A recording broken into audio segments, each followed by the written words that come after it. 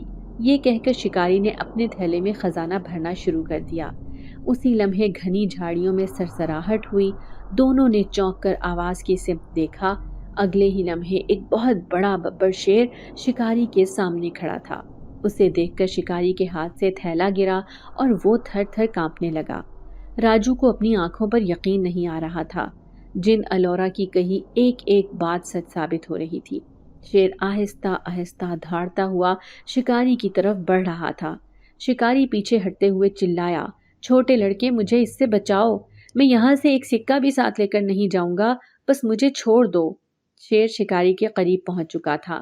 اس سے پہلے کہ وہ اس پر حملہ کر کے اسے چیر پھاڑ دے، راجو اونچی آواز میں بولا، ببر شیر، اسے مارنا نہیں ہے، صرف اس کے پاس بیٹھ جاؤ تاکہ یہ کہیں بھاگ نہ سکے۔ اس کا فیصلہ الورا جن آ کر کرے گا۔ جن کا نام سن کر شکاری زمین پر گر پڑا۔ شیر اس کے سامنے بیٹھ گیا۔ شکاری وہاں سے ہل بھی نہیں سکتا تھا۔ اتنے میں ہنا بھاگتی ہوئی وہاں پہنچی اور بولی، بھائی، جتنے شکاری آئے تھے سب کو زخمی کر کے بندروں نے یہاں سے بھگا دیا ہے۔ یہ سن کر راجو نے شیر سے کہا، ببر شیر، میں جا رہا ہوں، بعد میں آؤں گا، لیکن الورا جن کی واپسی تک تم نے اس چور کا پہرا دینا ہے۔ شکاری چلاتا رہا، چھوٹے لڑکے مجھے چھوڑ کر مت جاؤ، مجھے بھی اپنے ساتھ لے کر جاؤ، لیکن راجو نے مڑ کر بھی اسے نہیں دیکھا۔ ادھر چاچا رحمت بے پناہ پریشانی کے عالم میں پلیٹ فارم پر بیٹھا ہوا تھا۔ اسٹیشن پر ٹرین آ کر رکی، مسافر ٹرین سے اترنے لگے۔ ایک 50-55 سال کا شخص سوٹ پہنے چاچا رحمت کے پاس آ کر رکا اور بولا، مزدور لگتے ہو، میرا بیگ میری گاڑی تک پہنچا دو گے؟ چاچا رحمت نے چونک کر اس کی طرف دیکھا تو وہ بولا، بھائی پیسے دوں گا، کون سا مفت کام کرا رہا ہوں کہ ایسے دیکھ رہے ہو؟ یہ سن کر چاچا رحمت نے خاموشی سے بیگ اٹھا لیا اور چپ چاپ اس شخص کے پیچھے چل پڑے۔ اسٹیشن سے باہر نکلے تو پہلے سے اس آدمی کا ڈرائیور گاڑی لے کر کھڑا تھا۔ چاچا رحمت نے بیگ گاڑی کی ڈگی میں رکھا۔ امیر آدمی نے ان کے ہاتھ پر اجرت رکھی تو چاچا رحمت کی آنکھوں سے آنسو نکل آئے۔ انہیں روتا دیکھ کر وہ شخص بہت حیران ہوا اور کہنے لگا، بھائی رو کیوں رہے ہو؟ کچھ بتاؤ تو صحیح۔ چاچا رحمت نے مختصر اپنی مجبوری بتا دی۔ اس شخص نے جیب سے اپنا کارڈ نکال کر چاچا رحمت کو تھماتے ہوئے کہا، شام کو میرے گھر آ جاؤ، اس کارڈ پر میرے گھر کا پتہ لکھا ہے۔ یہ کہہ کر وہ شخص گاڑی میں بیٹھ گیا۔ چاچا رحمت نے ماسی ہاجرہ کو بتایا۔ جیسے تیسے دن گزرا۔ شام کے وقت چاچا رحمت ہاجرہ ماسی کو لے کر اس آدمی کے بنگلے پر پہنچ گئے۔ وہ بہت امیر کاروباری آدمی تھا۔ اس نے چاچا سے ان کی ساری آپ بیتی سنی، اپنی تسلی کی اور بولا، پریشان ہونے کی ضرورت نہیں ہے، ہمیں بھی اچھے ملازم کی ضرورت ہے، آپ لوگ میرے بنگلے پر رہیں، رہنے کے لیے کوارٹر بھی دوں گا، یہاں کام کریں، میں اچھی تنخواہ دوں گا، اور بچوں کو آپ نے جہاں چھوڑا ہے جا کر انہیں لے آئیں۔ اس شخص کا نام سہیل تھا۔ اس نے چاچا کو گاؤں آنے جانے کا کرایہ بھی دیا۔ ان کے رہنے کا انتظام ہو گیا تو انہوں نے فوری طور پر ابا کے نام خط لکھا اور کہا کہ وہ جلد آئیں گے۔ 2 دن بعد وہ بچوں کو لینے جنگل پہنچ گئے۔ بچے جنگل میں خیریت سے تھے اور اپنے ابا کو دیکھ کر ان کی خوشی کی انتہا نہ رہی۔ بچوں نے اپنے ابا کو الورا اور سیڈرک جن ذات سے بھی ملوایا۔ الورا اور سیڈرک جن بچوں سے بہت متاثر ہوئے تھے کہ اتنی غربت اور پریشانی کے باوجود بچوں نے خزانے کو نظر اٹھا کر بھی نہیں دیکھا تھا بلکہ اس کی حفاظت کی تھی۔ الورا نے کچھ قیمتی زیورات بچوں کو تحفے میں دیے۔ یوں چاچا رحمت کے دن بدل گئے۔ وہ امیر ہو گئے۔ انہوں نے شہر میں ہی چھوٹا سا گھر خرید لیا، مگر اس سے پہلے وہ انگوٹھی چوری کے پیسے لے کر گاؤں آئے اور وڈیرے کے پاس جانے سے پہلے ابا سے ملنے آئے۔ حقیقت جان کر انہیں بہت دکھ ہوا اور وہ بولے، شکر ہے میں حویلی جانے سے پہلے تمہارے پاس چلا آیا۔ انہوں نے انگوٹھی چوری کے پیسے جو ان کے بچوں نے چوری کی ہی نہیں تھی ابا کو دے دیے، جو وڈیرے نے ابا سے وصول کیے تھے۔ چاچا نے خوشی خوشی یہ خبر بھی سنائی کہ شہر میں اب ان کے بچے اسکول بھی جانے لگے ہیں۔ اگر آپ کو آج کی ہماری کہانی پسند آئی ہے تو اسے لائک کیجیے اور اپنے پیاروں کے ساتھ شیئر کیجیے، اور ہاں، اگر آپ نے ابھی تک ہمارا چینل سبسکرائب نہیں کیا تو ضرور کیجیے۔ ملتے ہیں کل ایک نئی اور دلچسپ کہانی کے ساتھ، تب تک کے لیے اللہ حافظ۔